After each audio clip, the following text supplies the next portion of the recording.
the summer of 2009, the junior high students created this video, capturing the spirit of life at Christ the King Lutheran Church over the past 50 years.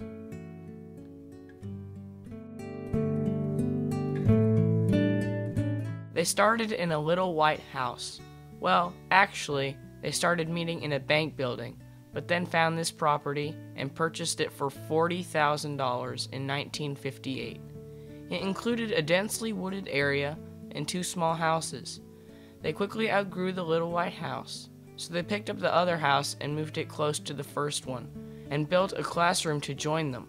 They outgrew that, and the new sanctuary, which is now the Fellowship Hall, was dedicated in 1962.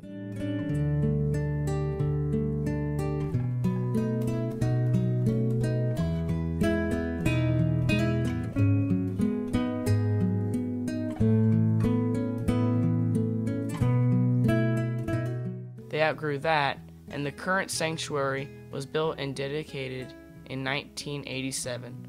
Our history is a series of groundbreakings, always growing, always looking forward.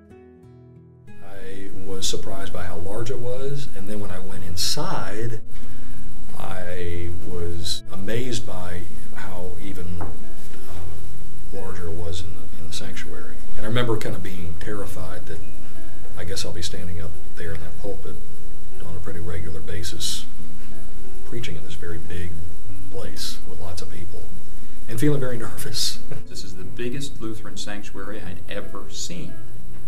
And then I saw the altar up on the in the sanctuary, and I thought, that is one of the biggest altars I've ever seen. And then I saw Pastor Zagel and Pastor Stevens, and I said, wow, those are 2 of the smallest pastors I've ever seen. I just remember how worshipful and how majestic it all seemed.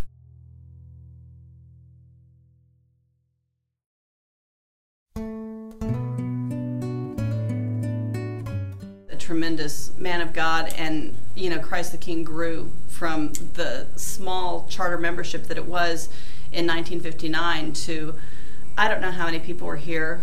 And I think Pastor Zagel came in 1977 when Pastor Schrader retired. If there was one word I would use to describe him, it would be shepherd. He was a very good shepherd of his flock. He was unflappable, and that was Pastor Schrader.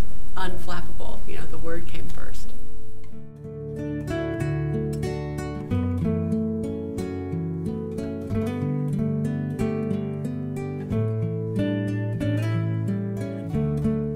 Well, we'd stand next to sit up in the front aisle with my dad when he was preaching, and it was like a contest to see who could sing the loudest. And on the final hymn, we picked "God of Our Fathers" a lot, and we were all screaming, Mark, my dad, and me, and it was my dad. There wasn't a trumpet playing, so my dad would go bum, bum, bum, bum, up there in the front, and it was just nuts. I remember I'd get to, and I still do that now, I get to, as soon as I sit down, I always go see what the final hymn is, and that's because when I was a kid, I always sat up front with my dad, and when it was God of Our Fathers, you knew it was going to be a good day. So then Pastor Zagel really grew the congregation. He was a tremendously dynamic man, had so much energy, and just was very outgoing, very friendly, and he didn't meet a stranger. From a personal sense, this was the happiest he ever was. This church was his whole life.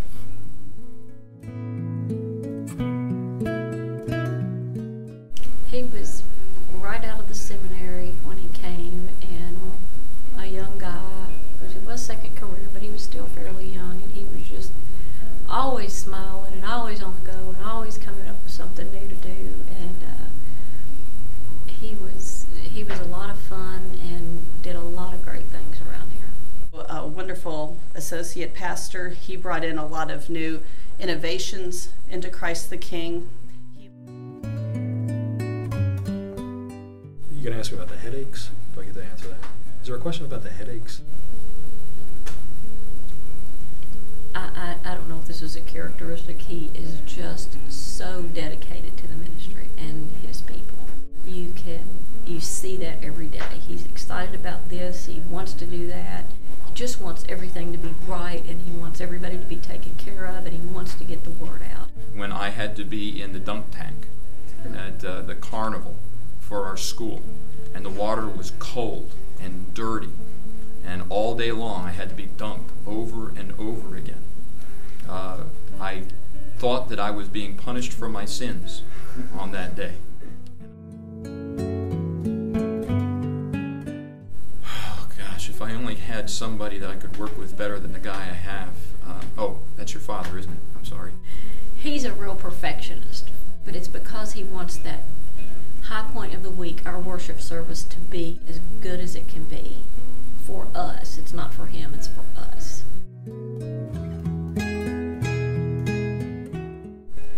I like how our services are, for the most part, very well organized and respectful. We all love Jesus Christ and love each other. I love that part. Like every Sunday, right before, in 7th and 8th grade, right before the service, somebody tapped me on the shoulder, "I need you to acolyte." And I had it down to a science. I'd, time the, when you extinguish the candle, with my bow, so that it would go perfect. I don't know if the congregation ever noticed how much thought I put into it. They didn't appreciate my talent. Yeah, the paraments caught on fire one time. If you're an acolyte, pay close attention. The acolyte went up and bowed at the altar, and when he or she did, the lighted wick went right into the paraments, and that the starch is extremely flammable, and it just went started on fire. So now we have this burning bush up on the altar. So my dad ran up there and grabbed it and threw it on the floor and was stomping it out. When we had a light malfunction, we did a transfiguration service, and the lights were going on and off. It was during the time that I had asked that the lights be lowered gradually. Well, Mr. Grappi started switching the lights, and he decided that light shouldn't have been off, so he turned that one back on again, and he turned the other light off, and then he started turning lights on and off, and suddenly I felt like I was in a light show. And Pastor Neugebauer, before he did the readings that evening, said, "It's become our custom at Transfiguration to have a light show." And everybody laughed, and it was really very cute and very fun, because Mr. Grappi just knows everything there is to know about this church. The very first year that we did the imposition of ashes, I sprinkled some in 2 dishes and took them to each pastor and said, "Okay, practice," because neither one of them had ever done ashes before. And so they practiced. And Pastor Neugebauer does a real nice little smudgy cross on your forehead. Pastor Goebel can paint the Sistine Chapel on your forehead. So you kind of choose your row. Events of 9/11, how, when that happened that day, the calls started going out, the congregation was called, and everyone came together that night for that special prayer service. I'll never forget it. To me, that was just the neatest thing, that we were all there praying for each other, praying for our families, praying for our country. And I thought, this church, the church strengthens us. What impresses me about Christ the King and the members here is the tremendous spirit of volunteerism that has been in place since day one. I mean, from the charter members fixing up that little white house you've heard about on up to today. In looking at pictures of Spruce Up Day that we recently had, I was reminded of those pictures that I've been looking at. The same kind of volunteer, get it done for the good of the church and the school that we saw back then, we see today. Marge Mabry getting on me for missing Sunday school when she finally was going to reach her goal of having 200 kids at Sunday school. This was in about 1982. And I stayed home that day, and she had 199. So I got a good phone call from her after that. Potlucks. Potlucks are awesome. Are hands down the best.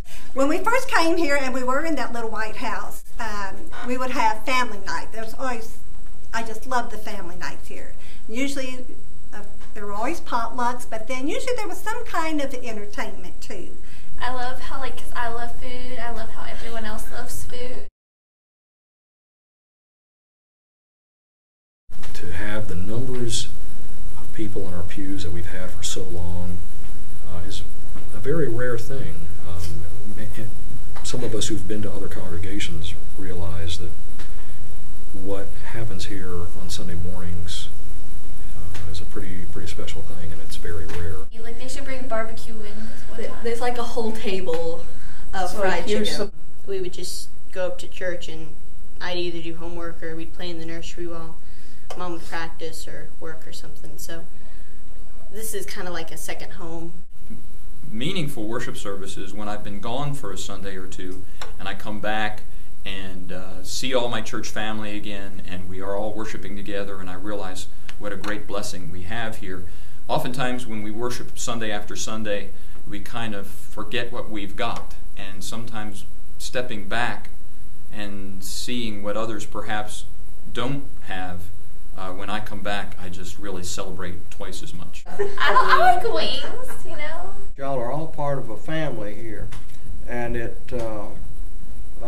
you can call on the family when you have problems. Salads are really good, like potato salad and pasta salad and stuff like that. Everything. Obviously the worship is wonderful. We've got the two best pastors around, and the church family is second to none. When's the next potluck? There's not a better place to grow up. There's nothing better than having kind of the arms of Christ the King wrap around you and help you grow. It gives you so much more family, so much more of an experience of